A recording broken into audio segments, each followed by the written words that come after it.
Assalamualaikum everyone, and welcome to the platform of Pharmapedia once again with a new video of the drug series that is Numisolide. Numisolide belong to the class of the drug that is analgesic, and obviously if we are talking about its therapeutical classification, it belong to the analgesic series, and if we are talking about its chemical classification, so on the basis of its mechanism of action, it inhibit the COX-2 inhibitor, so it belongs to the class of the drug that inhibit the COX-2 pathway or COX-2 enzyme.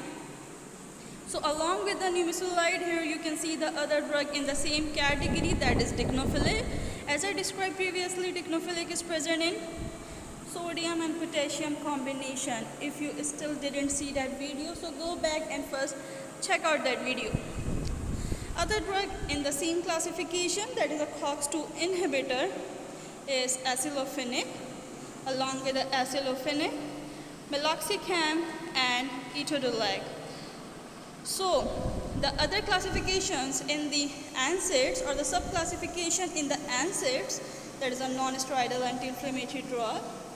It is non-steroidal, that means it does not contain the steroid group. Other classifications in the non-steroidal anti-inflammatory drugs are COX inhibitor, and here you can see the further categories that are the chemically classify the drug according to the salicylate, acetic acid derivative, and so on. So what are the selective COX-2 inhibitors?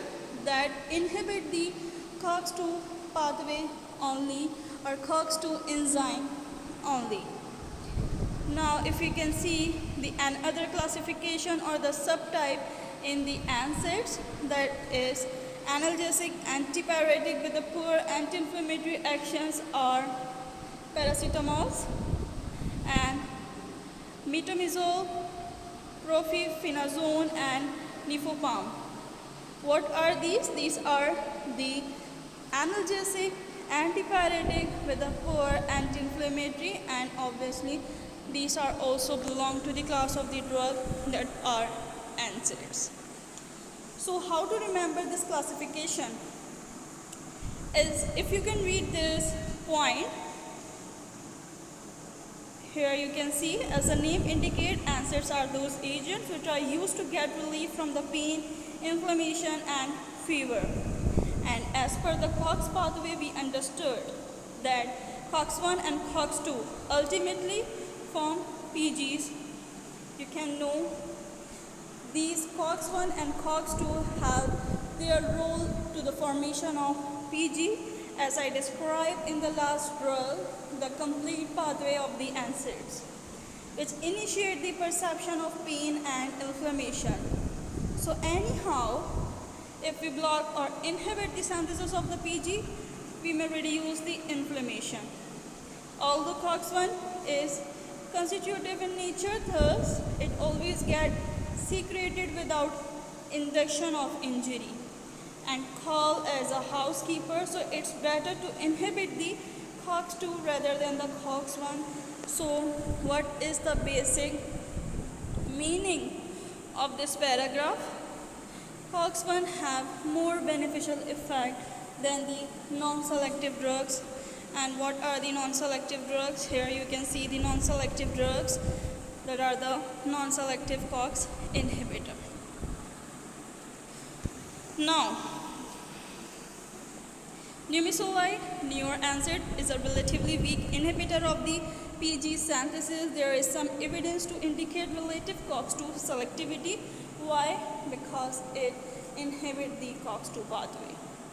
Mode of action, it reduces the generation of superoxide by the neutrophils, inhibition of the PAF synthesis and tumor necrosis factor release. A means the tumor necrosis factor is in the activated form. Free radical scavenging and inhibition of metalloproteinase activity in the cartilage. It having the analgesic, antipyretic and anti-inflammatory activity has been rated comparable to other NSAIDs. Now, if we are talking about its pharmacokinetics and dynamics properties, so nimesulide almost completely absorbed orally because having the good bioavailability orally with the 99% plasma protein binding and having the half-life of 2 to 5 hours. It is metabolized and excreted mainly in the urine, so if the patient is a renal impairment and of the renal failure, so you must use this drug with caution. With a dose of 100 mg, its clinical use are painful inflammatory condition like in the sports injury, sinusitis and other ENT disorder, dental surgeries and other type of the pain as we discussed previously. So you can see at the right hand side, these are the brand name of nimesulide, which is present in the Pakistan also. Now, if we are talking about the adverse effect of the nimesulide, so the common GI adverse effect are epigastric pain, heartburn, nausea, loose motion, and dermatological reactions like the rash and pruritus. Central include the soreness and dizziness. Hematuria is also reported in the few children. That's why it is used with a caution in children. Instances of the fulminant hepatic failure have been associated with nimesulide, so that's why it is banned in almost all developed countries, but it is still used in Pakistan in certain clinical practices, but obviously with caution. It is extremely used for asthmatic patients and those who develop the bronchospasm or intolerance to aspirin and other NSAIDs. So why? Because it inhibits the COX-2 pathway specifically. So it should be limited to use in such person only. Here you can see the brand name of the nimesulide, which is present in the combination with paracetamol, cetirizine. Cetirizine is an anti-allergy drug, phenylephrine and caffeine tablet. So this is the combination of nimesulide with other NSAIDs and anti-allergy drugs. This is the another combination of nimesulide with a paracetamol tablet.